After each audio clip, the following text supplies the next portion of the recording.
Well, good evening, ladies and gentlemen. And first of all, thanks for coming on the trip. I know you got a lot of other things you could be doing right now. We're on our way, first stop, Saudi Arabia. As you know, this is a nation that has been a key security ally since 1944 when FDR and the King began this relationship. They remain a pillar of our security framework for the region and for American interests. And I'm on my way to meet with the King and his principal subordinates and to discuss the security situation as they see it and how we can deepen and broaden our strategic relationship with them. So with that, let me take a question here. Bob?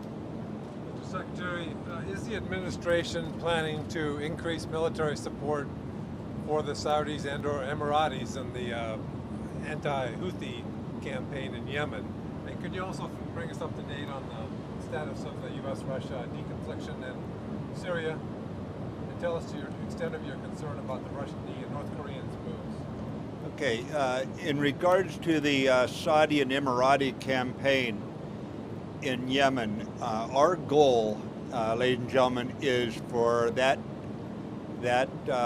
crisis down there, that ongoing fight, be put in front of a UN brokered negotiating team and try to resolve this politically as soon as possible. It has gone on for a long time. We see Iranian supplied missiles being fired by the Houthis into Saudi Arabia. And this is something with the number of innocent people dying inside Yemen that has simply got to be brought to an end. So we will work with our allies, with our partners, to try to get it to the UN brokered negotiating table. And then your second question was about the deconfliction line in Syria between the Russian forces and the coalition forces, both operating in some of the same areas and certainly adjacent to each other if they're not in the same areas.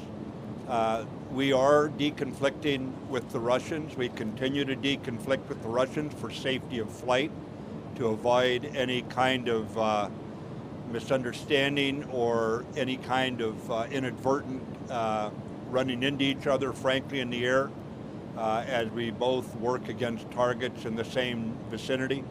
And we will continue to deconflict. We are not coordinating with the Russians. We are not coordinating our attacks with them and integrating them with them. It is a deconfliction effort that we have underway there. So with that, we'll go off the record. We're going to war with the Korean Peninsula. What's the... We can get that later. I'll just touch on it here. You're aware that the leader in North Korea, again, recklessly tried to provoke something by launching a missile. It was not an intercontinental ballistic missile. It failed on launch, and it shows why we're working so closely right now with the Chinese coming out of the Mar-a-Lago meeting between the two nations' leaders, ours and the Chinese, to try to get this under control and aim for the denuclearized Korean Peninsula that China and the United States, South Korea, Japan, we all share that same interest. Thank you. All right, back over to you.